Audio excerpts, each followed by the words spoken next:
പ്രകാശ് ബാരെ നമ്മോടൊപ്പം ചേരുന്നു, ചലച്ചിത്ര പ്രവർത്തകൻ. ശ്രീ പ്രകാശ് ബാരെ, കഴിഞ്ഞ ദിവസങ്ങളിലെല്ലാം തന്നെയും നമുക്കറിയാവുന്നതുപോലെ ഈ മെമ്മറി കാർഡ് ചോർന്നതുമായി ബന്ധപ്പെട്ട അന്വേഷണ റിപ്പോർട്ട് അത് അതിജീവിതയുടെ കയ്യിലാണ്. അവരുടെ വ്യക്തിപരമായിട്ടുള്ള കാര്യങ്ങൾ കൂടി ആയതുകൊണ്ട് തന്നെ അക്കാര്യം മാധ്യമങ്ങൾ റിപ്പോർട്ട് ചെയ്യാൻ തയ്യാറായിട്ടില്ല. അതേസമയം തന്നെ ഇതിലെ ചില ഭാഗങ്ങൾ കൂട്ടിച്ചേർത്തുകൊണ്ടാണ് പുതിയ ഹർജി ഹൈക്കോടതിയിൽ ജസ്റ്റിസ് കെ ബാബുവിൻ്റെ ബെഞ്ചിലേക്ക് വന്നിരിക്കുന്നത്. ആ ഭാഗങ്ങളാണ്, അതായത് പരസ്യമായിട്ടുള്ള ആ ഭാഗങ്ങളാണ് നമ്മൾ ചർച്ച ചെയ്യുന്നത്.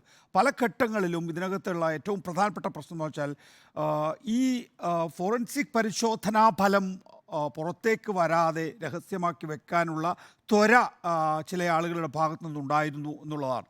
യഥാർത്ഥത്തിൽ അതൊക്കെ കണ്ടുപിടിക്കപ്പെട്ടിട്ടില്ലായിരുന്നെങ്കിലും വലിയൊരു ഗൂഢാലോചന പുറത്തു വരാതിരിക്കുമായിരുന്നു എന്ന് തോന്നില്ലേ ശ്രീ പ്രകാശ് ബാരെ? അതെ, ഇതിപ്പം കഴിയുന്നത്രയും ഇത്രയധികം ഫോക്കസ്, ഇത്രയധികം ഹൈലൈറ്റിങ് ഈ കേസിൽ ഉണ്ടായിട്ട് പോലും ബാക്കിയുള്ള ആൾക്കാർ, കോടതിയിലുള്ള മറ്റ് സഹപ്രവർത്തകരും അല്ലെങ്കിൽ മേൽക്കോടതിയും സമൂഹവും ഇതിനെ കാണുന്നത് എങ്ങനെയെന്ന് ഇവർക്ക് മനസ്സിലാവുന്നില്ല എന്നുള്ളതാണ്.